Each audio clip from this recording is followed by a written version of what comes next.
in the Ulster Hall, and this was like back in the early '80s, so you really did have to prove to them that you were up to the job, because there was a lot of spitting going on and all that, at gigs at that time, and I got like a little cassette tape.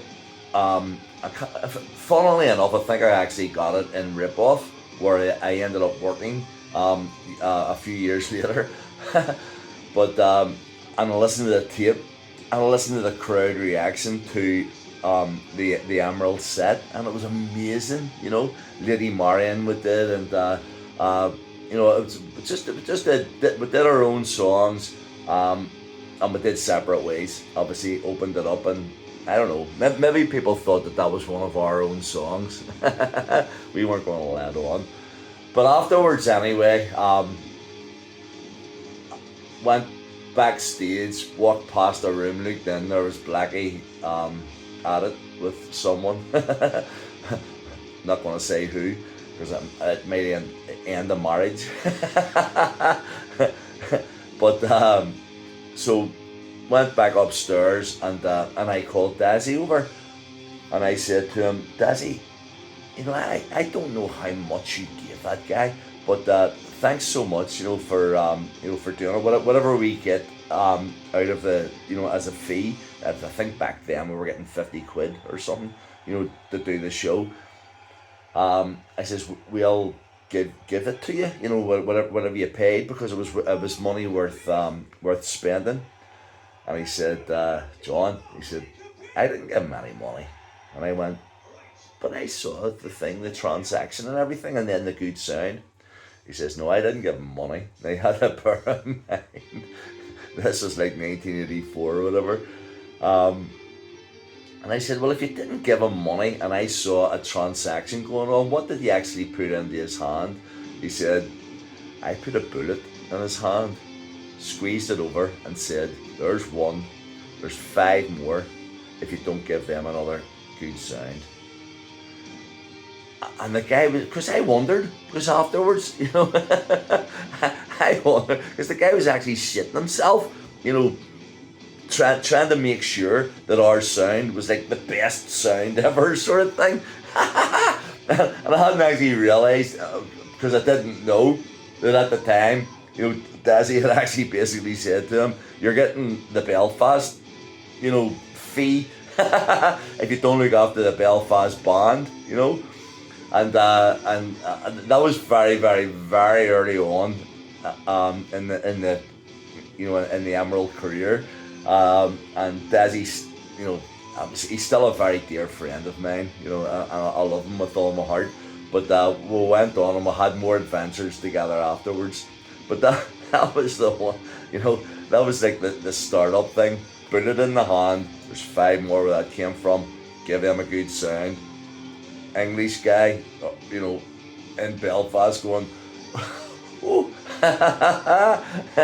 So, for any of you younger bands who are out there and you're being pressurized, by a sound man or whatever, into trying to get you to, give them money to give you a good sound, which they should be doing anyway. You just remember that story. Always keep a wee spare bullet with you, So I was thinking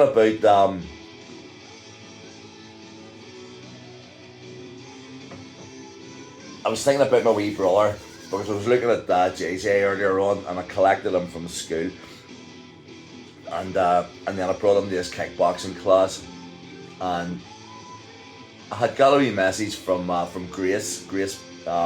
Grace Campbell, Grace Best, Geordie Best's younger sister, and she was asking me about teachers, because Grace and her sister Julia were in my class in school, primary school, and I had the honour at times of, because I was very close to Julia and Grace and Ian, I would be in their house at times, sometimes whenever George was over, and there would be a queue up the street of people walking past down Burren Way towards George's house waiting for autographs. George would be at the window signing autographs, and the locals would be looking in, and there would be me, sort of standing there going, how you doing? And they're going, hey, but what? And I'm going, you know what I mean? But so, well, I mean, this was never. I think I was 11 or 10 or 11 or whatever. Julie and Grace were the same age, and they were, obviously, my girlfriends at different times or whatever, and I loved them and still do love them with all my heart.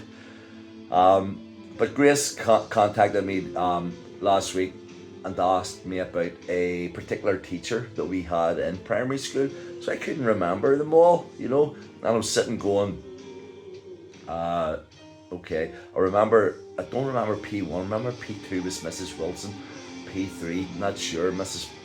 P4 Packingham, P5 Mrs. Reed, P6 Mr. Miller, P7 Da Forsyth. Frank Thompson was the other P7 teacher. He was a newsreader. Everybody wanted to be, because Frank would basically come in drunk, and teach the kids. Whereas my P7 teacher Forsyth, he would have, blotted the fuck clean out of you as quick as looked at you. Expelled me 3 times. But anyway, that's neither here nor there.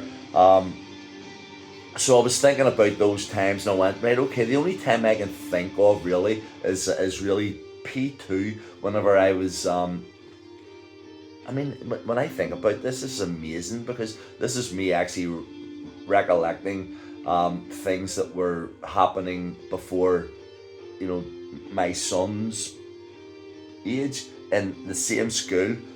JJ's 9. I think at that stage I was 6. So it was sports day anyway. And Mrs. Wilson, our P2 teacher, had said, right, we're going to do this little exercise in school, in the class, and then we're going to go out and we're going to do sports. And I had arranged with my good friend Gerald Tollerton. I remember him as playing because he was big, and I wanted him to join me for the wheelbarrow race and stuff like that, because I was like this fast thing and he was like this big strong thing, and we're going to work together to win races. So the glasses are actually appropriate for this next bit, because Mrs. Wilson said, right, we're going to learn how to draw or to write H. And for some reason or other, I don't know why I did it, but I done a big long stroke and then a wee small H at the bottom, a wee turn at the bottom. And she was going, Joe, that's not you don't have to stay within the lines, you don't have to go the whole page and then the H. And she says, right, do it. And she stood behind me, and she went, and I went, big line again, and she took her glasses off and put them on me. And she says, right, now try it, and I says, I can't see anything. I can't see anything. And she went, okay, right. And I did a proper H, and she says, right, everyone, John's sorted this out so we can go out and we can have our sports day. And we went out,